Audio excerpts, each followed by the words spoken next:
Hello everyone, this is Annie Botticelli and welcome to my report on the Strawberry Supermoon this June 14th, 2022. Mega kiss from a super goddess.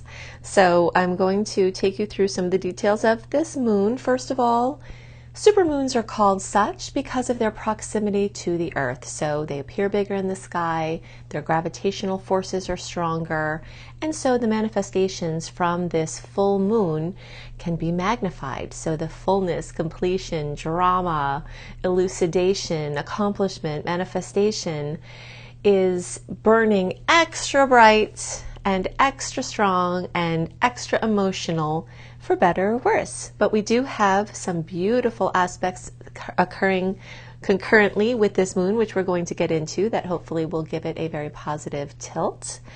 And so let's just get right into that. One more thing before we look at the chart. Strawberry moons are called such because of the strawberry season that is often the kickoff at this time, this full moon every year.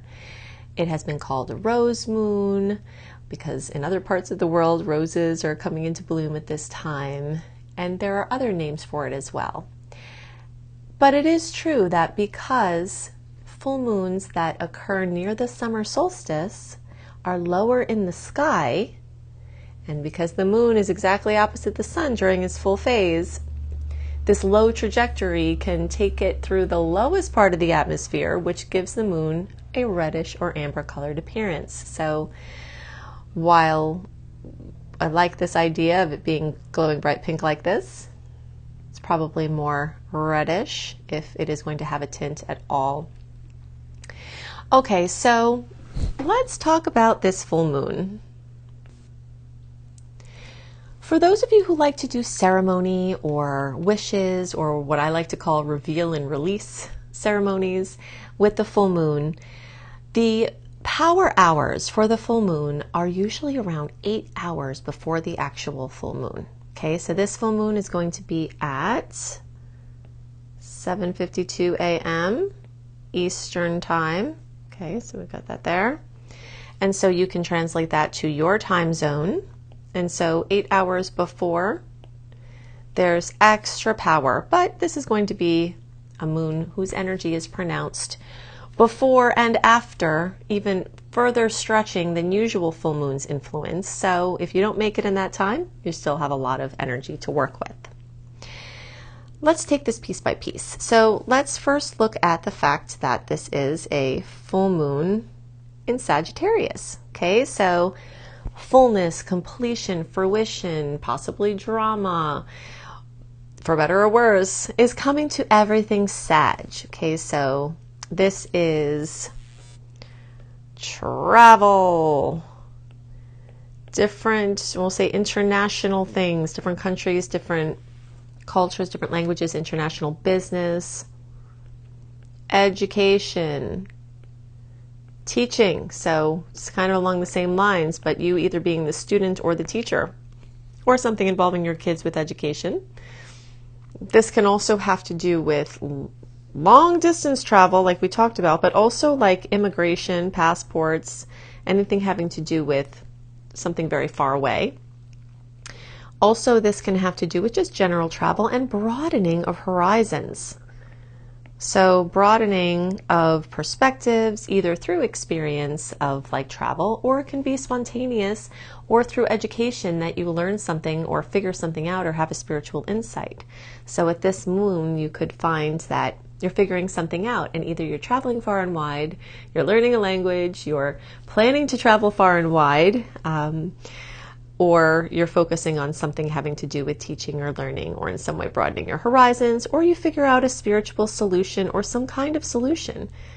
Einstein said you can't solve a problem with the same line of thinking that created the problem, which leads us to this energy of the Sagittarius sage being on top of the mountain and being able to look at the broader view. So you getting a bigger picture from moving upwards in a problem, like stepping out of the problem, can bring a fantastic solution, a change in perspective, and that could be something that echoes out for a very long time. This moon also really favors publishing, writing, blogs, speaking, anything where information is getting out to a wide audience, either through you taking that information in or you being the one to share that information. This can also bring optimism and good luck. These are things, rulers of Jupiter, ruled by Jupiter. Benevolence, good luck, growth are all extra pronounced at this time because of that Sagittarius energy. Okay, so let's now look at some layers of this story. So let's just start with the one that's not my favorite first. We'll make that in red.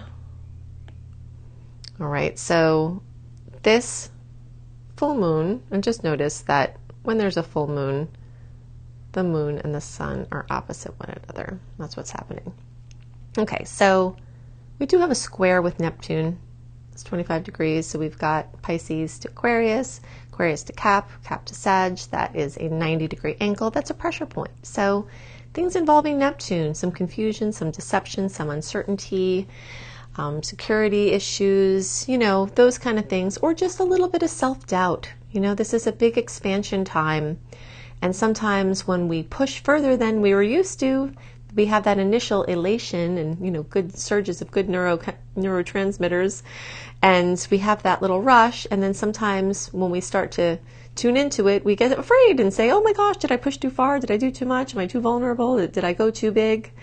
So that square can just kind of be a little side effect of some of the expansion that's going on right now, or the second guessing or the doubting, kind of like when someone sees a miracle and there are witnesses and everyone is like, whoa, I saw it, that's really cool. And then the ego starts to take over and say, did that really happen? I don't know if that happened. That probably didn't happen. And then start talking you out of it. So you might start feeling a force, either internally or externally, trying to get you to second guess your dreams or your big advancement or the big plan that you're working on. So that could be that. Positive though, let's go back, let's make that one green. We've got Saturn making a beautiful 60-degree angle with the moon. And this is very positive. Saturn is the bringer of long-term gains and support and discipline. And so needing some oomph or extra energy for a project, one of these big Sagittarian ideals or dreams or outcomes or manifestations, you've got Saturn on your side at this time. And so this can lock something very long-term into place. So it is important to note, if you follow my work, you know that I'm always talking about these periods of retrograde where the tides are going in, and then the periods of direct personal planets when the tides are going out. And here we are on the 14th. Mercury had gone direct around the 3rd of June. So, we've got 9 days into Mercury gaining speed. And that is going to be very noticeable. The shadow period goes until the 19th. And so I had been giving the window of June 19th through the 21st as a nice open guideline for launches and such. But this full moon and the days around it are actually amazing for launches and putting something out into the world. So, even though it's not quite into that most open window, there's so much support here from the stars that if you have to do something important, an important launch, something big, you do have a lot of good energy in the days around the 14th for this. And Saturn is helping. Okay, so now let's get on to the topic that was my little tagline here, Mega Kiss from a Super Goddess. So let's see what that's all about. I have told you over time I will be talking more about the star goddesses and helping them to have a voice. And you're going to get that in dribs and drabs at this point because it's not time for me to do the full big focus, but I will mention as I see it being very relevant, and it's very relevant at this time because we've got the mega goddess Eris making a beautiful trine, 120-degree angle, most favorable in all of astrology. The trine is just the sweetest possible angle, and we've got this full moon with the star goddess Eris. So let's just talk about Eris very briefly just to give you an idea. Eris has an orbit of like around, here, let me get to a different page here, around 557 years. Okay, so just to kind of put that in perspective, our other big dog outer planet Pluto, who was like ruling all of the outer realms before Eris was discovered between 2003 and 2006. Pluto has about a 240-year orbit. So the further a planet is out, the deeper it works on our psyche from the astrological standpoint. So here, big girl Eris is just like literally dwarfing Pluto, which is kind of funny too, because it was with the the discovery of Eris that Pluto was really downgraded into be a dwarf planet rather than a regular planet, and Eris is allegedly a dwarf planet as well. So, but from the astrological standpoint, the astronomical title is not actually relevant, because the effects that these planets have on everyone are so profound that dwarf, sort of makes it sound minimizing, and that is definitely not true. Okay, so our really powerful super goddess here has this orbit of 557 years. So really, really deep, really, really, important, profound opening that's happening. Now, when you read about the mythology of Eris, and I could spend a lot of time on this, so I'm going to try to just, be minimal here with the expression, but Eris was written about in ancient Greek texts, and there are some people who believe that the word Eris preceded even Greek. So there are writings of stories of Eris, the goddess of war and strife and discord. So she's a sister to the war god Mars, and she has, the energy of warlike spirit. But if you ever read any of the old mythological stories, they all are pretty much really bad and really terrible. So I can see why early astrologers would be, like fatalistic in their translation of, the mythology. But in the modern times, with a more spiritual focus, with a more optimistic, all-encompassing evaluation, we see that there's so much more to Eris than discord and strife. Indeed, so much more. And all of that will be revealed more and more over time with every year as we see the storylines play out. But we can say that Eris does represent a female warrior energy. And when we say female, this doesn't have to be, genetically female. This is the energy of, I would say, a spiritual warrior. A warrior that uses intuition and uses different methods of reaching a goal rather than actual physical fighting per se, although the energies could relate to physical war, physical fighting and such. But remember, what we're looking at here at this time is a trine. So this is a blessing. This is a sweet angle. This is something very positive. So this is intuition rising regardless of people's gender, that the female forces of intuition versus logic, which I'm not minimizing and or even making a blanketed statement of saying that male is logic, female is intuition, because these words male and female, they're carrying different connotation these days, and it will continue to evolve. But we have historically seen this, internal intuitive force as what we would relate to mother, to the feminine, to the divine feminine. And so this resurgence of intuition, this connection to the divine through the quiet space, is definitely making a resurgence. So from the perspective here, with this nice aspect with the moon and fullness, we all have beautiful opportunities to tune into our intuitive side, no matter what our gender is or gender association is. We've got amazing opportunities to embrace the divine feminine energies within all of us and to make forward progress with continuing to further balance our logic and overthinking with tuning in and feeling and discerning. And so some really big breakthroughs can come here. And there are so many more things that can be said about it, but I just wanted to give you just a little bit And you know, this energy of the spiritual warrior, the initiation, or you know, taking action, or an intuitive led charge, we'll say, you know, and winning the wars, the many different types of wars that there are on every kind of thing in the world, every kind of experience, every kind of person, you know, because there are so many people who feel disempowered. The energy of Sagittarius, so education, this is kind of giving us a boost that through education, expanding of horizons, you know, solution-oriented thinking, being the sage on top of the mountain, optimism, good luck, seeing the glass as full and the other part of the glass as full of awesome possibilities,